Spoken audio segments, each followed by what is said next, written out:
Hi my dear students, welcome to the biology class. In the last section, we studied the introductory part of the unit, the fundamental unit of life. In that class, we discussed discovery of cell theory, and why does the cell is known as the structural and functional unit of life, differences between unicellular and multicellular organisms, etc. Hope all of you have understood and studied. Let us move on to the next topic. Today we are going to study about the cell components and its function. You know that in our body there are different types of cells. Blood cells, bone cells, nerve cells, muscle cells, etc. These cells are differ in their size, shape, function, etc. But all these cells possess same components. All the cells mainly composed of three components. They are cell membrane, cytoplasm, and nucleus. So which are the main components of cell? They are the cell membrane,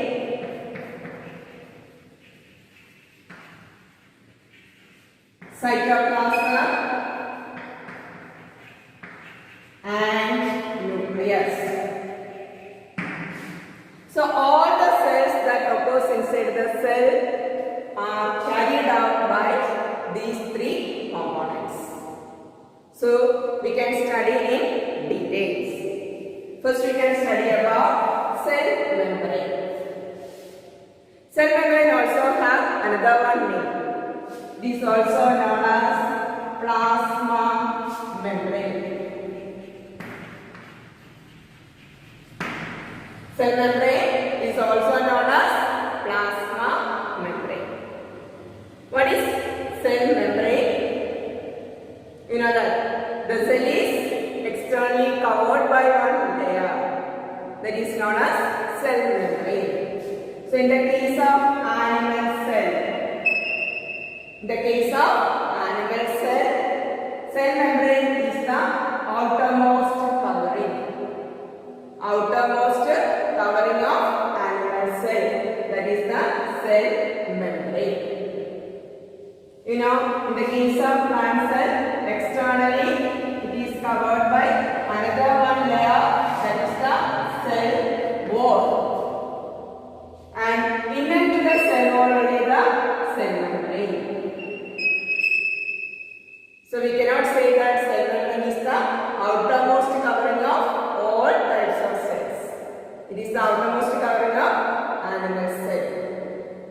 We can say that the cell membrane is the boundary of cytoplasm. That is same for both plant cell and animal cell.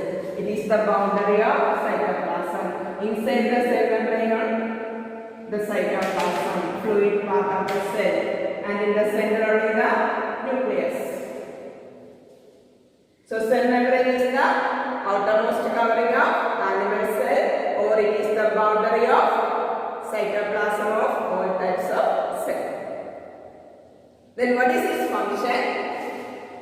So in these cases, the cell membrane separates the inner cell content from its external environment. Cell membrane separates the inner cell content from its external environment.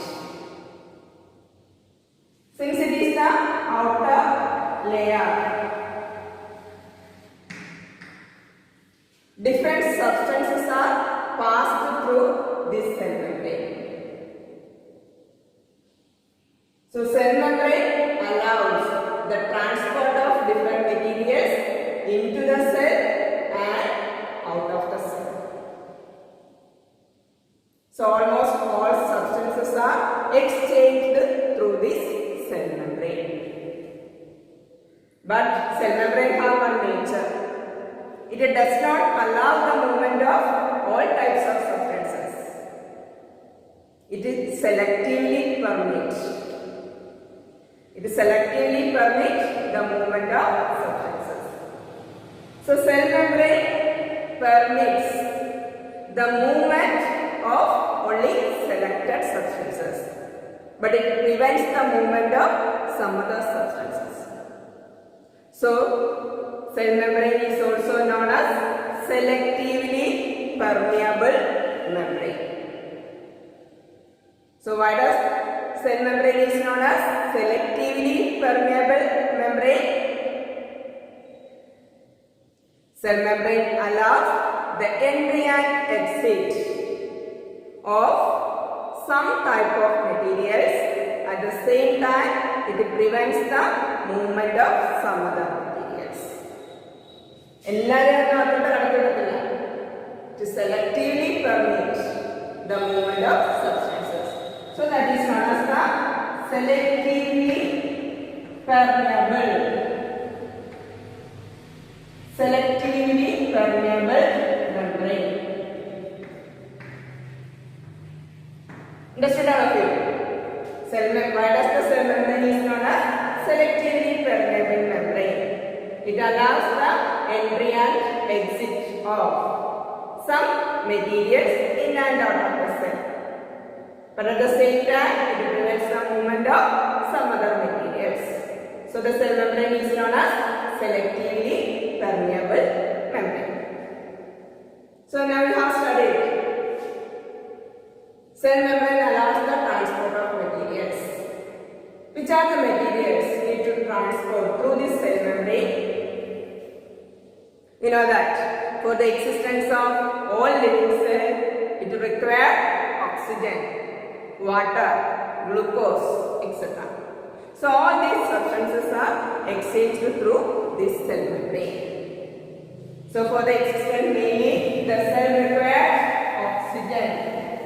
And also you know that as a result of different processes, carbon dioxide is formed inside the cell. Suppose in the case of cell, but by the different biological activities, always cells produce carbon dioxide. But you know, carbon dioxide is a harmful gas. The cell need to remove from this.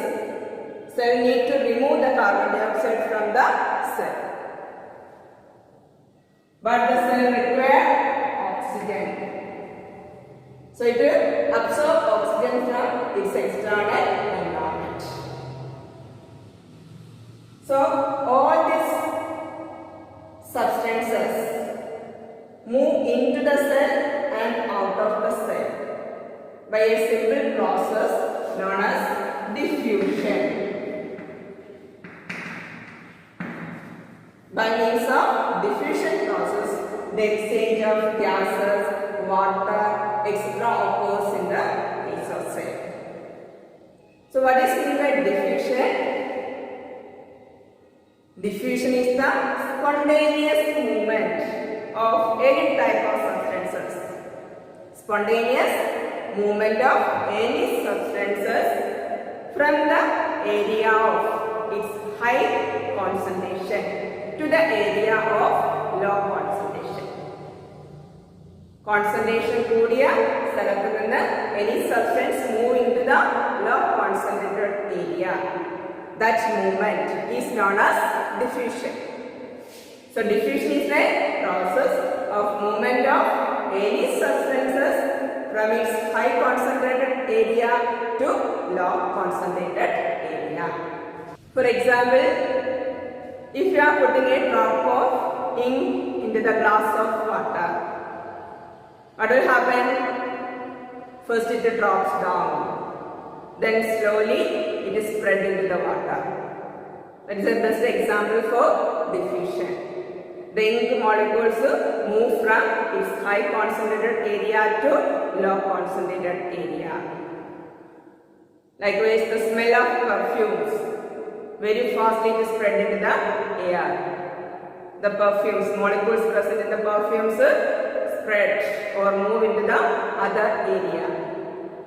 All these are the best examples for diffusion. So by means of diffusion, the exchange of gases occurs in the cell. So at what time oxygen moves into the cell? When the concentration of oxygen is high in its external environment than the cell. Oxygen moves from high concentrated area to low concentrated area. So oxygen moves into the cell. Outer surrounding medium consists of high oxygen concentration, and the cell requires oxygen. So inside the cell there is no oxygen. So that time oxygen moves into the cell. And as a result of different biological activities inside the cell, carbon dioxide form. So this carbon dioxide need to remove outside. So that time cell possesses high concentration of carbon dioxide. So carbon dioxide moves from high concentrated area to low concentrated area. So such a way the exchange of gases occurs. Clear? So the diffusion means that it is a process of movement of any substances, any molecules from the high concentrated area to low concentrated area. Clear? Same way the water molecules also enters in the cell. The diffusion helps in the movement of water molecules also. But it is known in another one name, that is known as osmosis. Osmosis. So osmosis is also the spontaneous movement of water molecules from the area of high concentration to the area of low concentration. The movement of water molecules from its high concentrated area to low concentrated area. That is known as osmosis. But this process occurs only across the cell membrane. The movement of water molecules from the area of high concentration to the area of low concentration through a selectively permeable membrane. That is known as osmosis. In diffusion process, there is no need of any selectively permeable membrane. In the air, there is no selectively permeable membrane, but the smell of the perfume is easily spread into the air. So that is diffusion. But osmosis requires the presence of a selectively permeable membrane. So define osmosis. You have to write osmosis is the process of movement of water molecules from its high concentration to low concentration through a selectively permeable membrane. That is known as osmosis.